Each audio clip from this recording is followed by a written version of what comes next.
कहानी के शुरू में हम एक आदमी को देखते हैं। अपने चेहरे को ढका हुआ था और एक आदमी को बांधा हुआ था। वो अपनी बंदूक की गोलियां निकालकर उस आदमी की जेब में डाल देता है और बंदूक अपने पास रख लेता है। फिर उस आदमी के सीने पर एक चीप डिवाइस लगाता है जिसके रिमोट को भी उसने अपने पास रख लिया था। उस आदमी से कहता है कि तुमने मेरे लिए कोई रास्ता नहीं छोड़ा। उसको चाकू से जख्मी करके वहाँ से चला जाता है। हम उसकी डिवाइस पर एक चीप मैसेज और उसके चीखने चिल्लाने की आवाजों को सुनते हैं। इसके बाद सीन शिफ्ट होता है कुछ दोस्तों पर जो अपनी पढ़ाई पूरी करके जंगल में कैंपिंग करने आए हुए थे। यहाँ पर सब दोस्तों में गैटो जो सबसे ज्यादा बिगड़ा हुआ था। वहीं गैटो का दोस्त जो उसके उल्ट था, बिल्कुल सीधा। पर उसकी दोस्त ऐसी थी जो बेचारे पर हमेशा शक करती रहती थी कि उसका चक्कर किसी और लड़की के साथ है। हम यहाँ पर उनकी बातों में सबकी गहरी दोस्ती देखते हैं। इनके ग्रुप में एरिन थी जो सबसे ज्यादा मासूम थी और सबसे अलग रहा करती थी। जब एरिन बाथरूम के लिए झाड़ियों में जाती है, वही आदमी जो हमने कहानी के शुरू में देखा था वो एरिन को बेहोश कर देता है। जब एरिन को होश आता है, उसके साथ साथ सभी दोस्त एक अजीब सी जैकेट के साथ उठते हैं क्योंकि सबने अब जैकेट पहनी हुई थी और उस जैकेट पर एक टाइमर लगा हुआ था। करीब ही जब वो गैस सिलेंडर को देखते हैं तभी इन्हें समझ आता है कि किसी ने इनको गैस से बेहोश कर दिया था और इनका यहाँ पर एक दोस्त भी गायब था। जब वो आदमी इनके सामने आता है तो इन्हें पता चलता है कि वो इनके स्कूल के साइंस टीचर थे और साथ ही साथ एरिन के दोस्त के डैड भी जो अब मर चुका था। वो बताते हैं कि जब मेरे बेटे की मौत हुई तो उनकी बीवी ने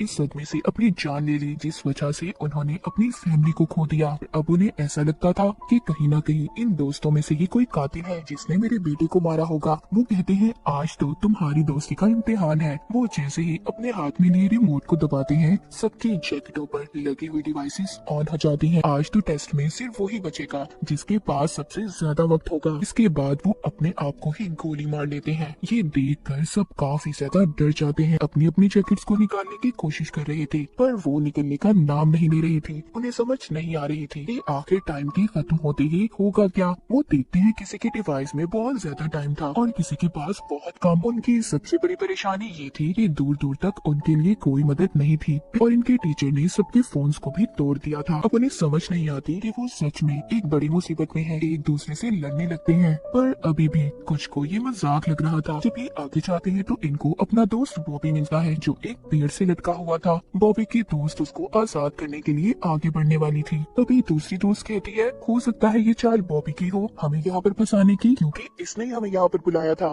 ये जरूर उस टीचर के साथ मिला हुआ है। ये सब सुनकर कुछ दोस्त बॉबी को छुड़ाने के हक में नहीं थे पर बॉबी उनसे बार बार कह रहा था कि प्लीज मेरी मदद करो। वो कहता है मैंने तुम सबसे अपनी एक बड़ी बीमारी को छुपाया था जो उस टीचर को पता चल गई थी। वो मुझको ब्लैकमेल करते थे। मेरे पास कोई और रास्ता नहीं था इसलिए मैं तुम सबको यहाँ पर लाया। पर मुझे उनके इस प्लान के बारे में कुछ पता नहीं था कि वो हमें यहाँ पर कैसे फंसाएंगे। पर मैं तुम सबको इस डिवाइस के बारे में भी बताने के लिए तैयार हूँ अगर तुम मुझे खोल दो। अब उसके दोस्त उस पर तरस खाकर उसे छुड़वा देते हैं। बॉबी आजाद होते ही सब पर चाकू से हमला कर देता है पर वो किसी को मार नहीं पाता और देखते ही देखते उसकी डिवाइस में टाइम खत्म हो जाता है। सबके सामने वो ब्लास्ट हो गया था, फट जाता है, उसके जिस्म के टुकड़े टुकड़े हो जाते हैं। ये देखकर सब अपने अपने दोस्तों को लेकर भागते हैं। टेबल कैटो का दोस्त था जिसकी दोस्त उस पर अब भी शक कर रही थी। उसके साथ जाने से भी मना कर देती है। कैटो का दोस्त अकेला ही कैंप में वापस आता है। वो उस टीचर की बंदूक को भी अपने पास रख लेता है ये सोचकर कि शायद ही उसके काम आ जाए। इसके बाद हम एक और दोस्त को देखते हैं जो काफी ज्यादा घबराया हुआ था क्योंकि उसका टाइम अब खत्म हो चुका था। वो अपनी दोस्त से कहता है प्लीज मुझसे दूर रहो, कुछ देर बाद मैं भी मरने वाला हूँ।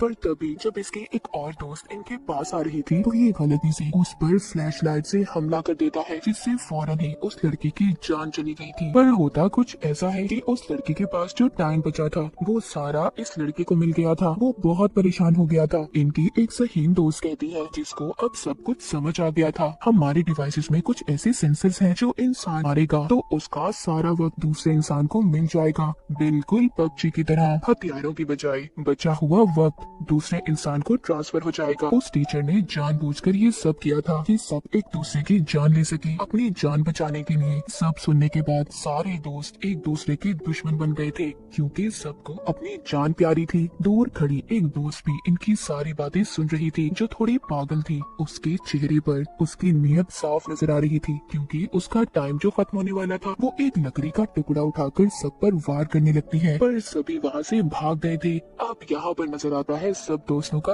असली चेहरा। सभी एक दूसरे की जान के दुश्मन बन चुके थे। तो दोस्त जल्दी से दोबारा कैंप की तरफ भागते हैं, क्योंकि उनके पास अभी भी एक फोन था जो वो कैंप में ही छोड़ आए थे, मगर उसमें भी सिग्नल नहीं थे। इसलिए ये फोन को लेकर ऊंचाई की तरफ भागते हैं। उधर एरिन को कैटो का दोस्त अपना पार्टनर बन जाने का कहता है और दोनों आगे मदद के लिए निकल पड़ते हैं। उधर दूसरी तरफ इनकी एक और दोस्त जो अपने शिकार की तलाश में थी, क्योंकि उसका टाइम खत्म होने वाला था। जब ये कैटो को अपने पास आते हुए देखती है तो उस पर हमला कर देती है। पर चाना कैटो अपनी जान बचाने के लिए उस लड़की से कहता है, तुम कहती थी ना कि मेरा दोस्त तुम्हें धोखा दे रहा है, उसका चक्कर किसी और लड़के के साथ था। हाँ, वो कोई और नहीं बल्कि तुम्हारी बेस्ट फ्रेंड है, जो मुझे उसके फोन से पता चला। उस पागल लड़की को एक और मौका मिल गया था किसी की जान लेने का। ये अपनी ही दोस्त के ऊपर चाकू से हमला कर देती है, पर वो दोस्त एक ही झटके में उसके ऊपर वार करके उसी को मार देती है। अब उस लड़की को भी गेम की समझ आ चुकी थी कि भले कैटो ने उसे मरवाने की कोशिश की, पर यही रास्ता है इस गेम में सरवाइव करने का, जिंदा रहने का।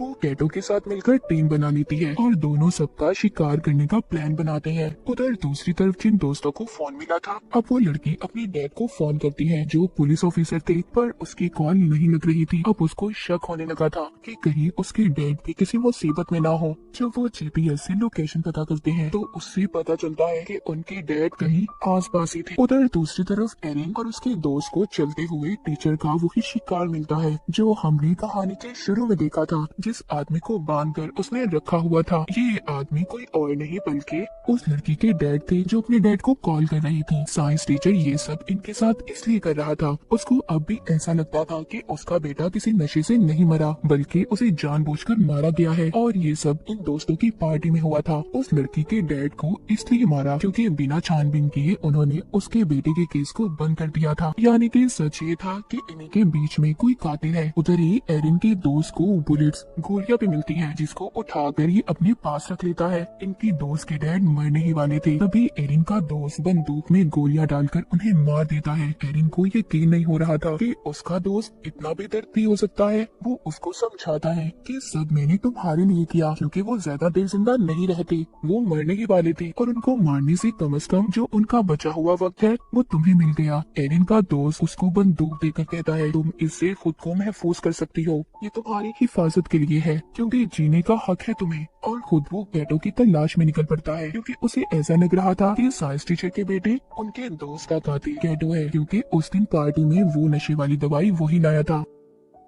अब एरिन अपनी उसी दोस्त से मिलती है और उसको उसके डैड के बारे में बताती है। ये सुनकर वो बहुत ज्यादा रो रही थी। एरिन कहती है, अभी हमारे पास रोने का वक्त नहीं है, हमें जल्दी रिमोट को ढूंढना होगा। वो इन दोनों को उस रिमोट को ढूंढने का कहती है और खुद कैटो के पास जाने का फैसला करती है कि उसकी जान खतरे में है। उधर कैटो को भी उसके दोस्त ने ढूंढ लिया था। इन दोनों की बहुत ही खतरनाक लड़ाई होती है। उस लड़ाई में कैटो ने अपने दोस्त को मार दिया था। फिर कैटो अपने एक और दोस्त को मारने की कोशिश करता है और आखिर में कैटो ने उसकी बंदूक लेकर उसे भी मार दिया था। जिस दोस्त को उसने मारा था उसके पास सबसे ज्यादा टाइम था, जो सारा अब कैटो को मिल चुका था। लेकिन कैटो को तो इस गेम में जीतना था, वो अभी भी पास कहाँ आने वाला था। वो एक और दोस्त को मार देता है। कैटो अपने आखिरी शिकार की तलाश में था, जो एरिन और उसकी एक और दोस्त थी। जैसे ही उनके पास जाता है, एरिन की दोस्त इस पर बहुत चिल्लाती है कि उसने उनके सभी दोस्तों को मार दिया, पर वो इसकी तरह कातिल नहीं बनना चाहती थी, इसीलिए इसे चाकू से जख्मी करके भाग जाती है। पर भागते हुए वो सोचती है कि अगर कैटो भी मर गया फिर भी तो इस गेम में एक ही बचेगा, इसीलिए वो अब एरिन को मारने की कोशिश करती है और उसकी तरफ बंदूक कर लेती है। यहाँ पर कहानी का सच तो कुछ और था। एरिन की दोस्त उसको बताती है, उस लड़के से मुझे बहुत नफरत थी, वो स्कूल में हमेशा मेरे से ज्यादा नंबर लेता था और उसकी वजह से मुझे स्कॉलरशिप भी नहीं मिली। उस दिन मैंने उसकी ड्रिंक में दवाई मिलाई थी, पर मैं ये नहीं जानती थी कि वो सच में मर जाएगा और मैंने ही अपने डैड से कहकर उसके केस को बंद करवा दिया। वो एरिन को बंदूक देकर कहती है, मुझे मार दो, जिंदा रहने का हक सिर्फ तुम्हें है। पर एरिन ऐसा करना नहीं चाहती थी। तभी पीछे से कैटो आ जाता है और एरिन की दोस्त पर हमला करके उसे मार देता है। एरिन की दोस्त की जान उसकी गोद में निकलती है। कैटो के पास एरिन से कम वक्त था और अगर उसे जिंदा रहना था तो उसे जल्दी एरिन की जान लेनी होगी। लेकिन वो यहाँ पर ये भी जानता था कि एरिन के अंदर इतनी हिम्मत नहीं है। बार बार वो एरिन को गोली चलाने पर उकसा रहा था। एरिन बहुत सोचती है पर उसे नहीं मारती। उसकी टांगों पर गोली मार के उसकी डिवाइस के हवाले छोड़ देती है। आखिर में कैटो भी ब्लास्ट होकर मर जाता है और एरिन इस गेम की विनर बन चुकी थी। उसने इस गेम को जीत लिया था। वो डिवाइस भी खुद ब खुद बंद हो जाती है। थोड़ी देर बाद सुबह हो गई थी। एरिन जंगल से बाहर निकलती है। उसको एक आदमी मिलता है जो अपनी गाड़ी पर था, पर एरिन का ऐसा हाल देखकर वो मदद करने से इनकार कर देता है। कहानी के आखिर में एरिन की हमें खतरनाक मुस्कुराहट को देखते हैं। इसी सस्पेंस के साथ ये कहानी यहीं पर खत्म हो जाती है।